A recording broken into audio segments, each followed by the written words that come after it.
Leonardo da Vinci by Elena Guerini. Biography of Leonardo da Vinci from 1452 to 1519.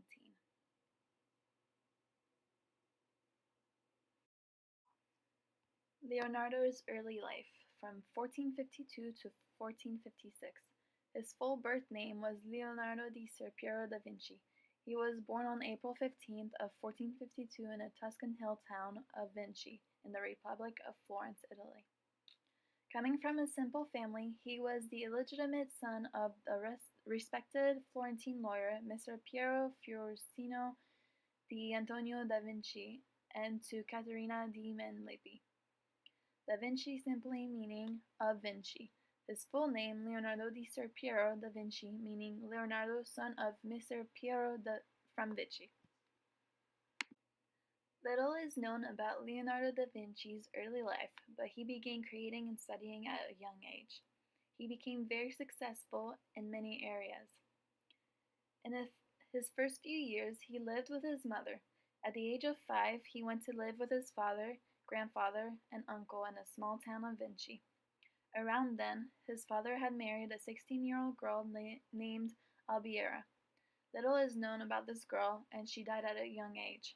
A local peasant requested that Ser Piero ask his talented son Leonardo to paint a picture on a round plate. Leonardo painted snakes spitting fire. His father sold it to a Florentine art dealer, who then sold it to the Duke of Milan. While having made a profit, Leonardo's father bought a plate already decorated with a heart pierced by an arrow, which he then gave to the peasant. Verrocchio's workshop from 1466 to 1476. In 1466, at the age of 14, Leonardo was already learning about art. He was apprenticed to one of the most successful artists of that time, Verrocchio. In Verrocchio's workshop in Florence, the young Leonardo was assured of an education in the humanities. Leonardo was exposed to a vast range of technical skills and had the opportunity to learn many other subjects, such as drafting, chemistry, metallurgy, metal and leather working, plaster casting, mechanics, and carpentry.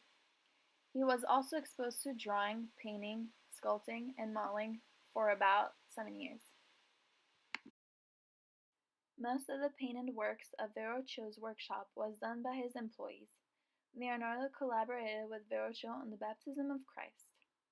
Leonardo painted the young angel holding Jesus' robe in a manner that was far more superior to his master's. Verrocchio never painted again. By the year of 1472, at the age of 20, Leonardo also studied anatomy and qualified as a master of the Guild of St. Luke. He continued collaborating with Verrocchio even after his father set him up in his own workshop. Leonardo's earliest of known dated work is of a drawing in pen and ink of the Arno Valley drawn on August 5th of 1473.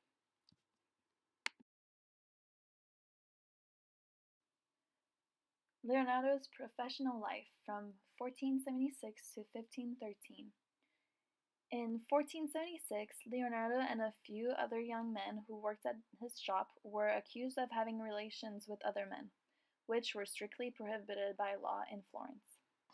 Because of this particular situation at the time, none of his work and his life was known until the year of 1478.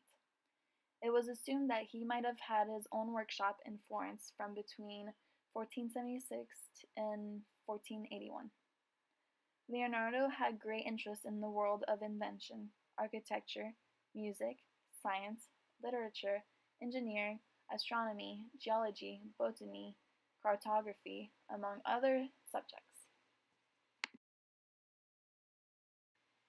Leonardo continued work in Milan between the years of 1482 and 1499. He was commissioned to paint the Virgin of the Rocks and the Last Supper. During the Second Italian War in 1499, Leonardo was employed as a military architect and engineer, working on methods to defend the city from naval attacks. In between 1505 and 1507, he was commissioned for private work. It was during that time that he created the most famous piece of art, the Mona Lisa. In 1506, he returned to Milan but didn't stay there long because his father died in 1504, and in 1507, Leonardo returned to Florence to sort out problems with his brothers over their father's estate. In 1508, he returned to Milan, living in his own house in Porta Orientale. Leonardo's old age from 1513 to 1519. From 1513 to 1516, Leonardo spent most of his time living in the Vatican in Rome. Raphael and Michelangelo were both active during that time. In 1516, Leonardo was commissioned to make a mechanical lion that could walk and open its chest to reveal a bouquet of lilies, and Leonardo was able to live in the manor Claude Lucé in France. Leonardo died soon after at Claude Lucé, France, on May 2nd of 1519. Leonardo da Vinci's most famous artworks, The Last Supper and the Mona Lisa. The Last Supper, 1495. The Last Supper was one of his most influential works of art. Leonardo was well known for his sense of symmetry from this painting. It was a failed experiment. Unlike traditional frescoes, he experimented with tempera paint on a dry plaster wall. The paint began to flake away only a few decades after the artwork was finished. During the Renaissance, masters painted on wet plaster walls. The spilled salt symbolism. Spilled salt container near Judas's elbow could symbolize bad luck or loss. The music notes. According to an Italian musician, Giovanni Maria Pala, Da Vinci incorporated musical notes in this painting. In 2007, Pala created a 40-second melody from the musical notes hidden in this art. The warning. In 2010, according to Sabrina Galizia, translated in what she saw as mathematical and astrological indicators as a message about the end of the world. Her interpretation says the apocalypse will take place in the year of 4006. The Mona Lisa from 1505 to 1507. It is Da Vinci's most famous art piece. The Mona Lisa was a constant work in progress. She was never given back to the commissioner, and Leonardo da Vinci had that painting until he died. Leonardo's initials appear in her right eye. The painting is currently in the Louvre in Paris, France. She is considered to be a national treasure. She cannot be bought or sold.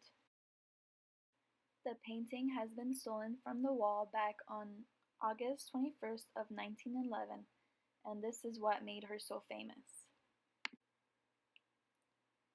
Some of Leonardo da Vinci's famous quotes. There are three classes of people: those who see when they are shown, those who do not see. Tears come from the heart and not from the brain. The greatest deception men suffer is from their own opinions. Simplicity is the ultimate sophistication.